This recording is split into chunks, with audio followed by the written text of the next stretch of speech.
إذا ندونك ولا قوة تجيه وحنا لو ذا الرميسية هذه الدار هي دار ممر وضئنيتي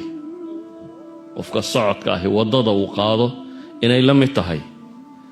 سؤاشا أدق أبا هنقف كستو بنادم ينسويديا وحيتي فماذا بعد الموت تنينات كتاقي سوى دكتي وانا الله باه هورتانا دادكي صومري وكوضا تاقي محاق جيريدا كدنبايا إلهي وحو قرآنك كتل ماميا قل إن الموت الذي تفرون منه فإنه ملاقيكم جريدة كبحسن ساني كوردي سمويد الله كل ميسا بنادم جريدة ما تشعلا مالي يري مركا كو حنونتا حقا دختر كاتو عرريسا waxaad hanti haysato dhamad ku bixinaysaa waxa soo dhamina waa uun geerida bal haddaad dib u dhigi karto inaad dib u dhigto ama inuun inaad ka baxsato ilaahina wuxuu leeyahay qul inna almawta alladhi tafirruuna minhu fa innahu mulaaqiikum wa idan la kulmaya geeridaasi maxaa ka dambeeya thumma turadduuna ila caalimi alghaybi wash-shahaada fayunabbi'ukum bima kuntum ta'maluun waxa ka dambeeya waxa weeyaan rabbi la isirtaago كل نفس ذائقة الموت وإنما توفون أجوركم يوم القيامة فمن زحزح عن النار وأدخل الجنة فقد فاز وما الحياة الدنيا إلا متاع الغرور إذن قريدة وحكدن باية والوقوف بين يدي الله سبحانه وتعالى إلهي نتسرتاكت وحكدن باية وإما الجنة وإما النار ولذلك بقى إلهي وحين لي آيات كأنه مركز طبع آخرينه يا أيها الذين آمنوا اتقوا الله حق تقاته ولا تموتن إلا وأنتم مسلمون وارحد مننا بقى إلهينا لي إذن كانوا مسلمين ولا تموتن إلا وأنتم مسلمون آذنه جيرده كور وريقه لكن وحيد هذا أقرب شيء هو الموت وحكو قدوي وقيري أبعد شيء نبيد هذا هو الأمل والرجع يددك واتسين وران دونتا أرجى شيء في الحياة هو العمل وهو حد شغيسته لو قل رجاء بدني هاي وهو حد شغيسته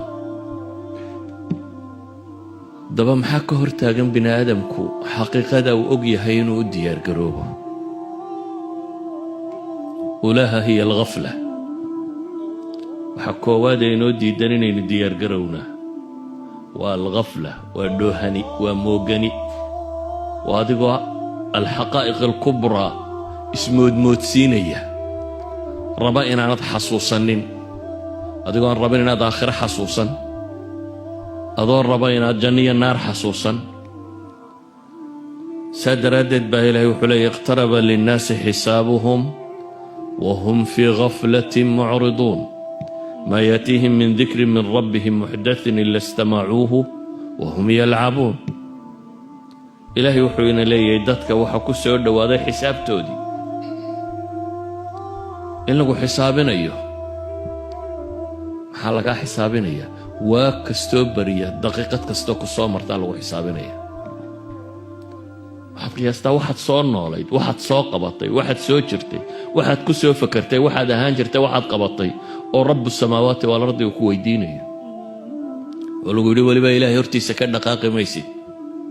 qadama abdin yawma alqiyaama ma dhaqaaqayaan ilaa ya as'ilada la weydiiyo mooyaane ilaahayna wuxuuna leeyahay dadka xisaabtii way ku dhowday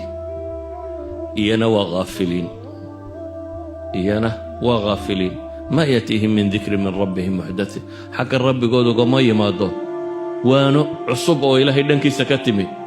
إلهي وحي مقلان يقول ولع عيارتك وشربا إليه إلا استمعوه وهم يلعبون نقول هذا وحي سوقاده يقول ولع عياريا ولاهية قلوبهم با إلهي سبحانه وتعالى وأنذرهم يوم الحسرة إذ قضي الأمر وهم في غفلة وهم لا يؤمنون إذن أيها الأحبة آفاتك قوة وينك كان إنو دتكو الديار نقوم وايو كانت دتكو إنو آخر حسوسا وايو كانت دتكو إنو حباشي أرك كري وايا iyadoo dunida dadka hoose ka badan yahay dadka saaran magaalo kasta magaalada ka dhinac dhisan baa ka badan haddana bini aadamku inuu daaraha arkay xabaalaha arki kari waaya waa xajab qabta waxa dhinacaaga ku jira ee dad jiifa inaad arki kari weydo ee daarta ay kuu muuqataa waa mashkilad yaclamuuna daahiran min alxayaati addunya wahum can alaakhirati hum gaafiluun kuwa ilaahay ka gaaloobay baa ilaahay wuxuu ku tilmaamay daahirka noloshay garanayaan baa ilaahay yidhi ama aakhira iyo xaggeeda waa ka moogan yihin waa dhoohan yihin sida awgeed ayaa axadu saalixiin ayuu boqorradii muslimiinta nin ka midii wuxuu ku yidhi limaada nakrahi ilmowt maxaanu geerida u nacnaa buu weydiiyey dabeetana wuxuu ku yidhi camartum addunya wakharabtum alaakhira watakhaafuna an takhrujuu min alcimaari ila alkharaab adduunkaa camirteen buu yidhi de shaqadiina shaqa adduun noqotay aakhirana waxba iskamaydaan horraysiinin marka waa loojik buu leeyahay inaad nacdaan inaad meesha camiran ka tagtaan oo meelaan waxba idinka horrayn inaad qabataan waa nacaysaan buu ku yidhi ayuha alaxiba bini aadamka wuxuu noqday fakarkiisu fakar adduunka maxaan qabanaya maxaan helaya maxaa isoo gelaya xataa wa huwa yusalli xataa markaynu salaada ku jirno 5 daqiiqo aynu ilaahay is hortaagno 5taana waxaynu xisaabinaynaa adduun oo caqligeenna ku jira bale qad naxlamu biha waa ku riyoona bini aadamku waxa agtiisa yaalluunbu ku riyoona haddaad riyooyinkii saxaabada dib ugu noqotee nebigu fasiri jiray nebigu calayhi salaatu wasalaam salaada subax markuu tukada ayuu wuxuu odhan jiray ma minkum ru'ya war xalay yaa wax arkay markaasay saxaabadu u sheegi jireen waxay arkeen dabeetana wuu u fasiri jiray riyooyinka haddaad dib ugu noqoto kutub alxadiid inta badan janno iyo naar iyo aakhiray ka warramayaan inta ugu badan leh wax diin ku saabsan bay ka warramayaan waa nimankii aadaanka ku riyooday kan ku riyooday kan ku riyooday aakhiro innaga laakiin riyooyinkeenna haddaynu iswaraysanno nidhahno war bal